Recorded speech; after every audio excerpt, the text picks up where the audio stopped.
अस्सलामुअलैकुम nine class. उम्मीद है आप लोग खैरियत से होंगे और अपने प्रीवियस लेक्चर्स को अच्छे से याद कर रहे होंगे। आज बायोलॉजी का लेक्चर नंबर 9B है, जिसमें हम chapter number 4 cells and tissues को फर्दर स्टडी करेंगे। हमारे आज के टॉपिक्स हैं एनिमल्स एंड प्लांट टिश्यूज़, और इसके अलावा हम चैप्टर नंबर 4 की एक्सरसाइज को भी सॉल्व करेंगे।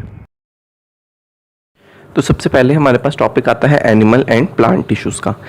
तो जैसा कि हम लोग ये चीज़ फर्स्ट चैप्टर में भी सेलुलर ऑर्गेनाइजेशन में पढ़ चुके हैं कि जब एक या एक से ज़्यादा सेल ऑर्गेनाइज होते हैं एक मैनर में और सिमिलर फंक्शंस परफॉर्म करते हैं तो टिश्यूज़ जो हैं वो वजूद में आते हैं। फिर हमने उधर ही एग्जांपल में दो तरह के टिश्यूज़ की ही स्टडी की थी। एक हमने एनिमल टिश्यूज़ के मुतल्लिक भी पढ़ा था और दूसरे हमने प्लांट टिश्यूज़ के मुतल्लिक भी स्टडी किया था, लेकिन वहाँ पर हमने सिर्फ एग्जाम्पल कंसिडर की थी। आज के टॉपिक में हम एनिमल और प्लांट टिश्यूज़ की फुल डिटेल जो है वो डिस्कस करेंगे। तो सबसे पहले हमारे पास आते हैं एनिमल टिश्यूज़। एनिमल टिश्यूज़ चार तरह के होते हैं।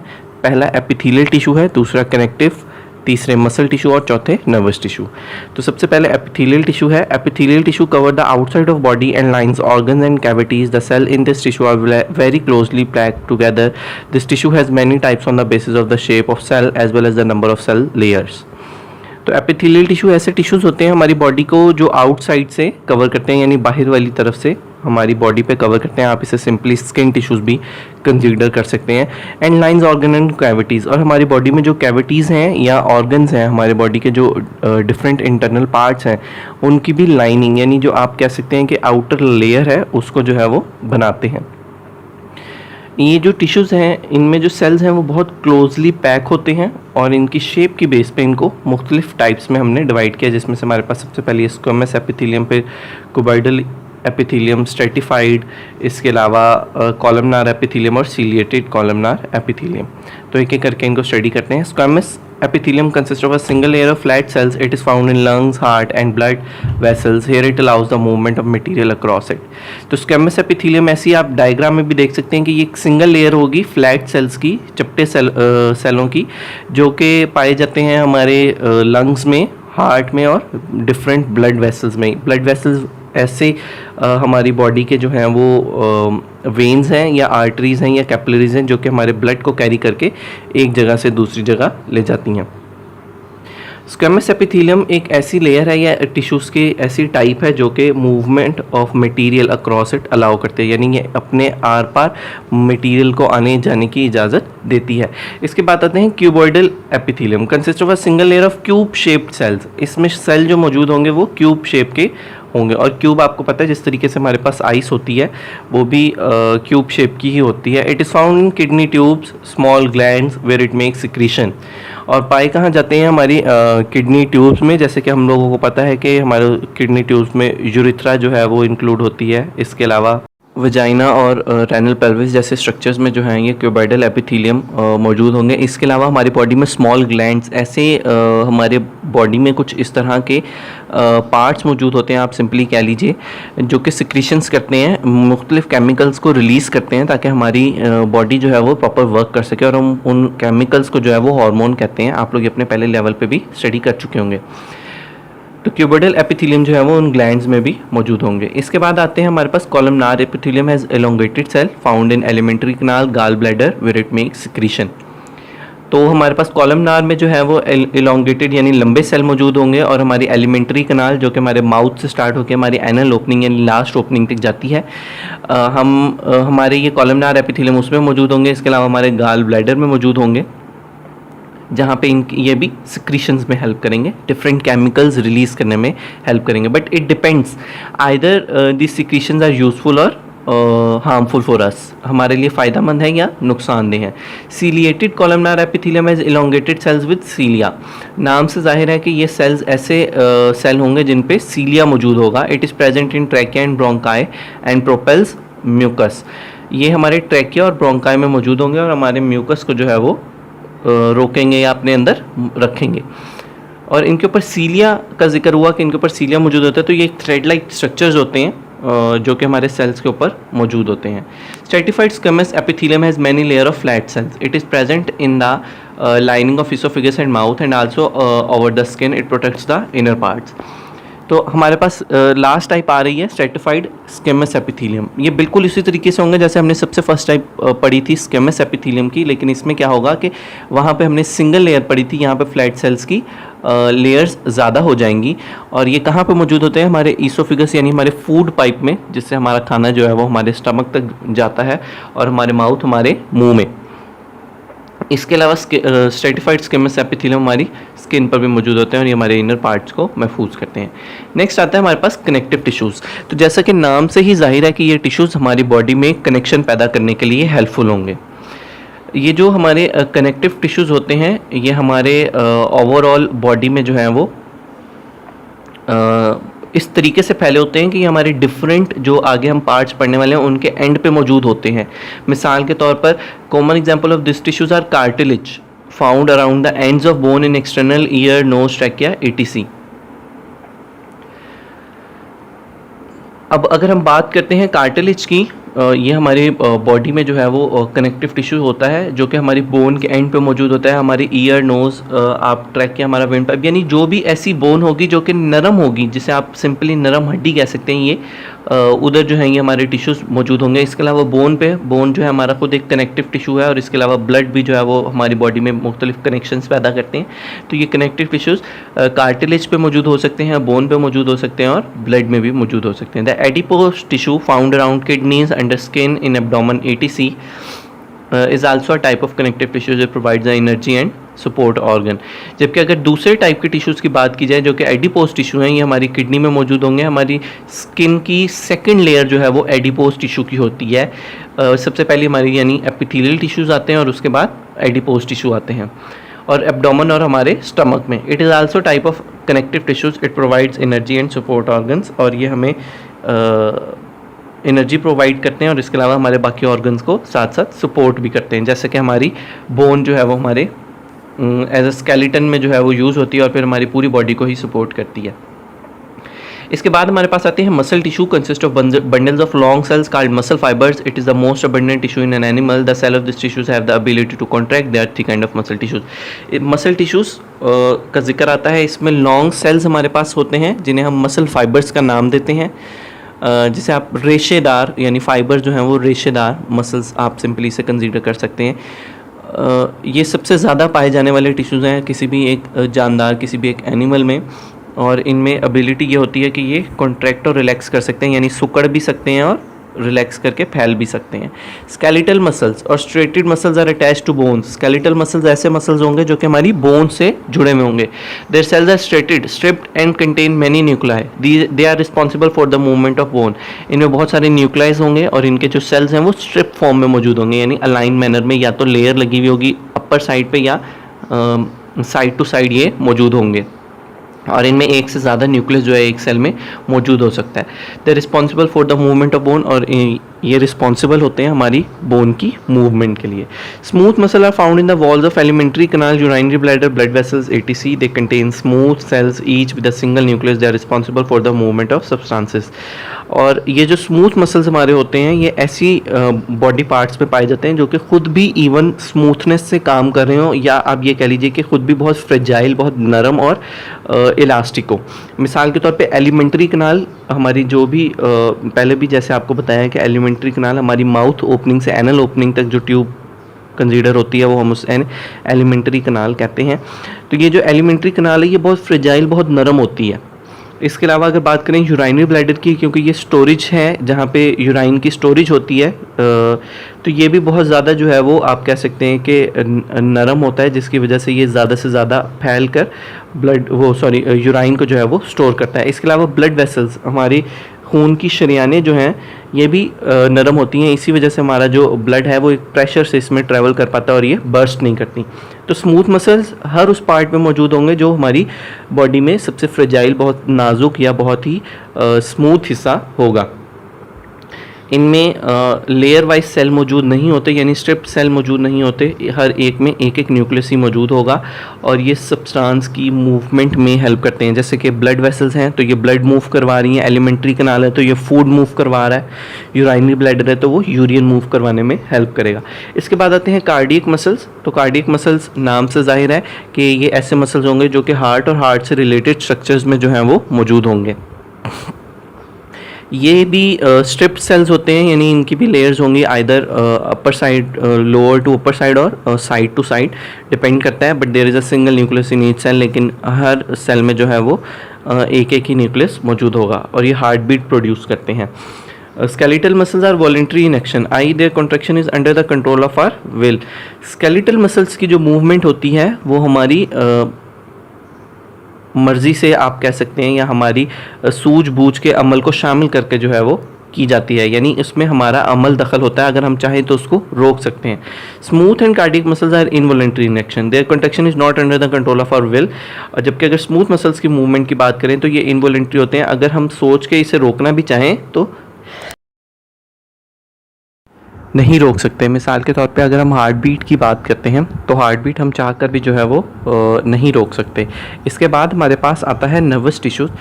नर्वस टिश्यूज़, जैसा कि आप लोग अपनी प्रीवियस क्लासेस में ये चीज़ पढ़ चुके हैं कि हमारी ह्यूमन बॉडी, और ना सिर्फ ह्यूमन बॉडी बल्कि हर जानदार जो है वो अपने इन्वायरमेंट के हिसाब से रिस्पॉन्स करता है, और ये रिस्पॉन्स हमारी लाइफ के लिए बहुत ज़्यादा नेसेसरी है। अगर ये रिस्पॉन्सेज हमारी बॉडी के, हमारे इन्वायरमेंट के हिसाब से नहीं होते, हमारी बॉडी में वो चेंजेस हमारे इन्वायरमेंट के हिसाब से नहीं लाए जाते हैं, तो पॉसिबल है कि हम ज़्यादा देर तक जो है वो ज़िंदा ना रह सकें। तो ये जो रिस्पॉन्स हमारी बॉडी में पैदा होते हैं या लाए जाते हैं, या ये जो चेंजेस हमारी बॉडी में बनाए जाते हैं, ये नर्वस टिश्यूज़ की बदौलत मुमकिन होते हैं।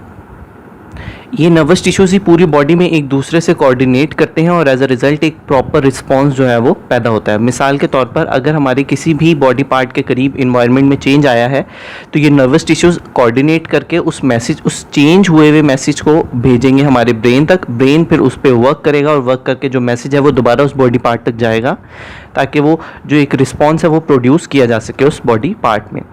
तो ये जो मैसेज ले जाने और फिर लाने वाला काम है वापस, ये हमारे नर्वस टिश्यूज़ की वजह से पॉसिबल होता है।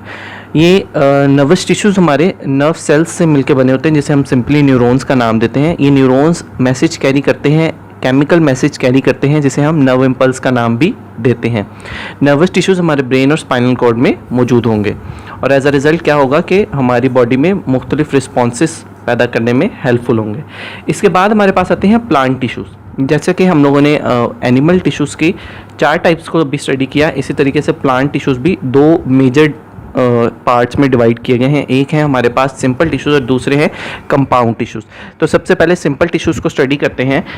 The tissues which are made of single type of cells are called simple tissues. They are of 2 types, i meristematic tissues and permanent tissues. तो सिंपल टिश्यूज़ हमारे पास 2 तरह के होते हैं, एक होते हैं मेरिस्टेमेटिक टिश्यूज़ और दूसरे होते हैं परमानेंट टिश्यूज़। तो आइए सबसे पहले मेरिस्टेमेटिक टिश्यूज़ को स्टडी करते हैं। मेरिस्टेमेटिक टिश्यूज़ ऐसे टिश्यूज़ होते हैं जो कि उन सेल्स से मिलकर बने हैं जिन सेल्स में डिवीजन की काबिलियत मौजूद होती है, यानी वो सेल्स डिवाइड होकर अपने आप की ग्रोथ को बढ़ा सकते हैं। इनकी जो सेल्स होते हैं ये थिन वॉल्ड होते हैं, इनमें एक बहुत बड़ा न्यूक्लियस जो है वो मौजूद होता है, जिसकी वजह से इसमें या तो वैक्यूल होंगे ही नहीं, और अगर वैक्यूल होंगे तो बहुत छोटे वैक्यूल जो है वो प्रेजेंट होंगे। इसके अलावा इनके सेल के दरमियान की जो स्पेस होती है, यानी एक सेल से दूसरे सेल के दरमियान की जो स्पेस होती है वो भी बहुत ज़्यादा कम होती है। इसकी 2 टाइप्स आगे आ रही हैं, एपिकल मेरिस्टम्स और lateral meristems. Apical meristems located at the apices of roots and shoots, when they divide they cause increase in the length of plant, such growth is called primary growth। Apical meristems ऐसे meristems होते हैं जब इनके cell जो हैं वो divide करते हैं तो ये नतीजा बनते हैं प्लांट की लेंथ इंक्रीज़ करने में। मिसाल के तौर पे ये हमारी रूट्स की टिप्स पे मौजूद होंगे, या हमारे जो बॉडी के प्लांट बॉडी के लास्ट पार्ट्स हैं, मिसाल के तौर पे लीव्स के पास की जो ब्रांचेज होंगी, ये उधर मौजूद होते हैं एपिकल मेरिस्टम्स, और ये बिल्कुल टिप्स में मौजूद हैं। इस वजह से ये जब भी डिवाइड करेंगे इनके सेल, डिवीजन की वजह से हमेशा लेंथ में इंक्रीज़ होगा। इसके बाद आते हैं हमारे पास lateral meristems. Lateral meristem are located on the lateral side of roots and shoot. By dividing they are responsible for increase of growth of plant parts. और जब ये डिवीजन करते हैं लेटरल मेरिस्टेम्स के टिश्यूज़ या सेल्स आप कह लीजिए, तो ये हमारे प्लांट की ग्रोथ में हेल्प करते हैं। मिसाल के तौर पे वहाँ पे हमारी लेंथ इंक्रीज हो रही थी रूट्स और शूट्स के टिप्स की सेल की डिवीजन की वजह से, और यहाँ पे हमारे लेटरल मेरिस्टेम्स के सेल्स की डिवीजन की वजह से हमारे सेल की विड्थ आप कह लीजिए यानी ग्रोथ इंक्रीज होगी, ये चौड़ाई में जो है वो ज़्यादा बढ़ेंगे। The growth is called secondary growth, और हम इस ग्रोथ को जो है वो सेकेंडरी ग्रोथ का नाम देते हैं। They are further of two types, i vascular cambium and cork cambium. Vascular cambium जो कि हमारे जाइलम और फ्लोएम के दरमियान मौजूद होगा, और कॉर्क कैम्बियम जो कि हमारे आउटर साइड पे प्लांट के मौजूद होता है। आप यहाँ पे डायग्राम में भी देख सकते हैं कि ये हमारे पास जाइलम और फ्लोएम आपको नज़र आ रहा होगा इस वाली डायग्राम में, और ये इस जाइलम और फ्लोएम के दरमियान वेस्कुलर कैम्बियम जो है वो मौजूद है। जबकि अगर हम बात करें कॉर्क कैम्बियम की, तो ये कॉर्क कैम्बियम बिल्कुल कॉर्क के नीचे यानी outer side of the plant मौजूद है। नेक्स्ट टॉपिक हमारे पास आता है परमानेंट टिश्यूज़ का। परमानेंट टिश्यूज़ मेरिस्टेमेटिक टिश्यूज से ही ओरिजिनेट होते हैं, मतलब कि जब मेरिस्टेमेटिक टिश्यूज़ के सेल्स डिवाइड होंगे तो परमानेंट टिश्यूज़ भी उन्हीं डिवीजन की बदौलत जो है वो वजूद में आएंगे। परमानेंट टिश्यूज़ की जो है वो हमने मज़ीद कैटेगरीज जो हैं वो आगे डिवाइड की हुई हैं, जिसे हम फर्दर स्टडी करेंगे। लेकिन आपने ये चीज़ याद रखनी है कि परमानेंट टिश्यूज़ में एबिलिटी नहीं होती कि वो डिवाइड कर सकें। सबसे पहले आता है हमारे पास एपिडर्मल टिश्यूज़। जिस तरीके से हमने एनिमल्स में एपिथेलियल टिश्यूज़ का फंक्शन पढ़ा था या एपिथेलियल टिश्यूज़ को स्टडी किया था, एपिडर्मल टिश्यूज़ का सेम काम जो है वो प्लांट की बॉडी में होता है। मतलब कि एपिडर्मल टिश्यूज़ जो हैं वो आप सिंपली प्लांट की स्किन टिश्यू आप इसे सिंपली कह सकते हैं। ये सिंगल लेयर होती है सेल की जो कि प्लांट बॉडी को कवर करती है। प्लांट बॉडी को कवर करने की वजह से ये टिश्यूज़ रिस्पॉन्सिबल होते हैं इस चीज़ के कि प्लांट के इंटरनल बॉडी ऑर्गन्स को या इंटरनल बॉडी पार्ट्स को इन्वायरमेंट से प्रोटेक्ट करे। इसके अलावा ये मटेरियल की ट्रांसपोर्ट को भी जो है वो देखते हैं, आइदर के बाहर से जो इन्वायरमेंट में मटेरियल मौजूद है वो हमारी इनर प्लांट बॉडी को चाहिए या नहीं, और फिर उसी अकॉर्डिंग जो है वो उस मटेरियल को अंदर आना अलाउ करते हैं, अदरवाइज स्टॉप कर देते हैं उसकी मूवमेंट को बाहरी।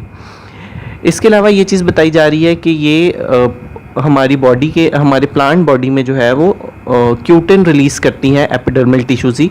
ये क्यूटिन एक ऐसा केमिकल है जो कि इवेपोरेशन रोकने में हेल्पफुल होता है हमारे प्लांट की, यानी जब हमारे प्लांट को इवेपोरेशन की ज़रूरत नहीं है या पानी की कमी है तो ऐसे टाइम पे इवेपोरेशन रोकने के लिए जो है वो ये क्यूटिन केमिकल जो है वो यूज़फुल होता है। इसके अलावा एपिडर्मल टिश्यूज़ में बहुत सारे स्पेशलाइज्ड स्ट्रक्चर पाए जाते हैं, जैसे कि मिसाल के तौर पे रूट हेयर्स और स्टोमेटा, जिसका जिक्र मैंने अभी आप लोगों को किया कि ये मटेरियल के ट्रांसपोर्ट को जो है वो रोकने में या करवाने में हेल्पफुल होंगे। तो ये रूट हेयर्स और स्टोमेटा जो हैं इनका काम भी मटेरियल की ट्रांसपोर्ट में ही होगा। मिसाल के तौर पे अगर स्टोमेटा की बात करें तो ये एक ऐसी स्पेशल ओपनिंग है जिसके थ्रू ना सिर्फ गैशियस एक्सचेंज होता है बल्कि हमारा वाटर भी जो है वो इनसाइड और आउटसाइड बॉडी के प्लांट बॉडी के मूव करता है।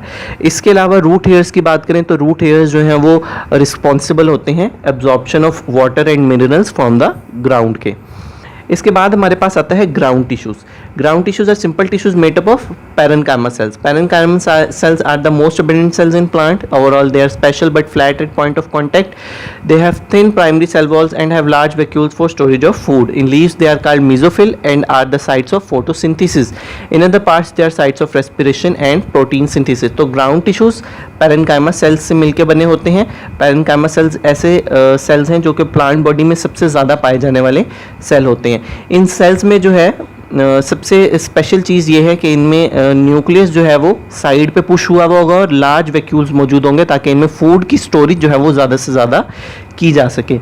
इन सेल्स की शेप जो है वो स्फेरिकल होती है, लेकिन जहाँ पे ये कांटेक्ट करते हैं वहाँ से थोड़े से पिचक जाते हैं यानी चपटे हो जाते हैं। ये जो हमारे लीव्स में जब ये मौजूद होते हैं तो इन्हें मीजोफिल कहा जाता है और ये ऐसी जगह बन जाते हैं जहाँ पे फोटोसिंथेसिस जो है वो की जाती है।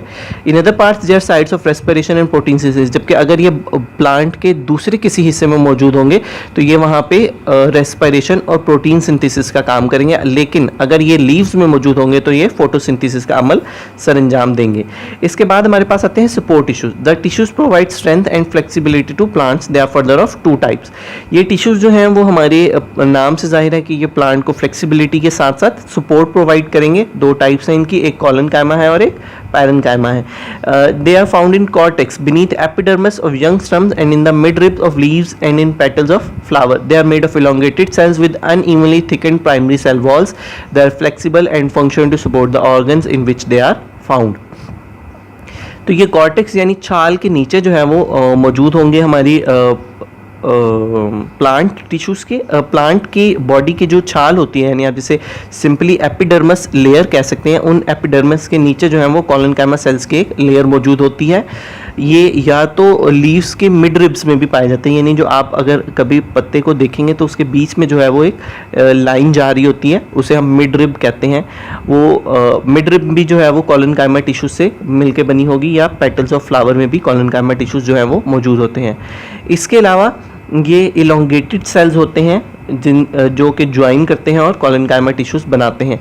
इनकी प्राइमरी सेल वॉल जो है वो अनइवन थिक होती है, मतलब कहीं से मोटी होगी कहीं से पतली होगी। और लास्ट चीज़ वही चीज़ कि ये फ्लेक्सिबल हैं और इसी वजह से ये प्लांट को सपोर्ट करते हैं। नेक्स्ट आता है हमारे पास sclerenchyma tissues. They are composed of cells with rigid secondary walls. Their cell walls are hardened with lignin which is the main chemical component of wood. Mature sclerenchyma cells can not elongate and most of them are dead. तो sclerenchyma हमारे जिसे आप simply कह सकते हैं कि जो हमारे वुड के टिश्यूज़ होंगे हम उनको स्क्लेरेन्काइमा टिश्यूज़ कहते हैं। ये हार्ड हुए होते हैं और मेजरली ये सेल्स जो हैं इनके वो डेड होते हैं और इनमें केमिकल मौजूद होता है जो कि लिग्निन के नाम से जाना जाता है। क्योंकि ये डेड सेल्स हैं तो डेफिनेटली इनकी इलोंगेशन, इनकी ग्रोथ, इनकी डिवीजन पॉसिबल नहीं होती है। इसके बाद हमारे पास आते हैं कंपाउंड टिश्यूज़। कंपाउंड टिश्यूज़ हमारे पास दो तरह के होते हैं, एक होते हैं जाइलम टिश्यूज़ और दूसरे होते हैं फ्लोएम टिश्यूज़। ये दोनों टिश्यूज़ जो हैं वो एक से ज़्यादा सेल्स टाइप से मिलके बने होते हैं। अब स्टडी करते हैं कि जाइलम टिश्यूज़ क्या है। Xylem tissues responsible for the transport of water and dissolve substance from roots to the aerial parts due to the presence of lignin. The secondary wall of its cells are thick and rigid, that is why xylem tissues also provide support to plant body. Two type of cell are found in xylem tissues, I vessel element and tracheids. तो xylem tissue किस लिए responsible होते हैं, हम ये चीज़ अपनी previous classes में भी पढ़ चुके हैं कि ये ट्रांसपोर्ट करते हैं वाटर और वाटर में डिजॉल्व हुए डिफरेंट मिनरल्स को। इसके अलावा क्योंकि इनमें लिग्निन प्रेजेंट होती है इसलिए इनकी सेकेंडरी जो वॉल होती है वो थिक होती है और थिक होने की वजह से और हार्ड होने की वजह से ये ना सिर्फ मटेरियल के ट्रांसपोर्ट में हेल्प करते हैं बल्कि हमारी प्लांट बॉडी को सपोर्ट भी करते हैं। दो तरह के सेल्स इसमें मौजूद होते हैं, पहले वेजल एलिमेंट्स और दूसरे tracheids. Vessel element have thick secondary walls, they lack end walls and join together to form long tubes. Vessel elements में सेकेंडरी वॉल्स जो हैं वो मौजूद नहीं होती, यानी सेकेंडरी वॉल्स मौजूद नहीं होंगी तो जिसकी वजह से ये थिक भी नहीं होंगे, सपोर्टिंग भी नहीं होंगे ये वाले सेल्स, और ये ज्वाइन करते हैं ताकि एक लॉन्ग ट्यूब्स बन सके। Tracheids are cylinder cells with overlapping ends, और जो हमारे ट्रैक्वाइड्स होते हैं वो लॉन्गेट्स मतलब इलोंगेटेड सेल्स होते हैं, एक दूसरे से ओवरलैप एक दूसरे के ऊपर जिसे कहा जाए चढ़े हुए होते हैं। इसके बाद हमारे पास आते हैं एक दूसरे के ऊपर लेयर बनाकर दिखाई देते हैं। इसके बाद हमारे पास आते हैं phloem tissues. Phloem tissues is responsible for the conduction of dissolve organic matter between different parts of plant body. Phloem tissue contain सीव tube sales and companion cells. Plant phloem tissues हमारे लिए किस लिए रिस्पॉन्सिबल होते हैं कि with in a plant अगर कोई material जो है मूव करवाना है तो वो फ्लोएम टिश्यूज की हेल्प जो है वो लेते हैं और इसके थ्रू जो है वो एक पार्ट से दूसरे पार्ट तक जो है वो फूड जो है वो मूव करता है। Phloem tissues contain सीव tube sales and companion cells. इसमें दो तरह के सेल्स मौजूद होंगे, एक सीव ट्यूब सेल्स और दूसरे companion cells. Sieve tube cells are long and their end walls have small pores. जो सीव ट्यूब सेल्स हैं ये लॉन्गेटेड होते हैं और इसके अलावा इनके एंड वॉल्स जो हैं उस पर स्मॉल पोर्स मौजूद होते हैं। Many sieve tube cells join to form long sieve tubes, और ये सेल्स जब कंबाइन करते हैं तो लंबी लंबी सीव ट्यूब्स जो हैं वो बनाते हैं। जबकि companion cells make protein for सीव tube sales, जबकि कंपेनियन सेल्स जो हैं वो सिर्फ और सिर्फ क्या काम करते हैं, सीव ट्यूब सेल्स के लिए प्रोटीन्स बनाते हैं ताकि वो अपना फंक्शन अच्छे से परफॉर्म कर सके। इसके बाद हमारे पास आती है चैप्टर नंबर 4 की एक्सरसाइज, जो कि आप लोगों को पीडीएफ फॉर्म में सेंड कर दी जाएगी। आपने उन शॉर्ट क्वेश्चंस को अपनी नोटबुक पर नोट भी करना है। इसके अलावा आपके एमसीक्यूज़ को आपने अपनी बुक पे मार्क करके अच्छे से याद कर लेना है। उम्मीद है स्टूडेंट्स आप लोगों को आज का लेक्चर समझ आ गया होगा। इन टॉपिक्स को अच्छे से याद कीजिए। अल्लाह आपका हामी नासिर।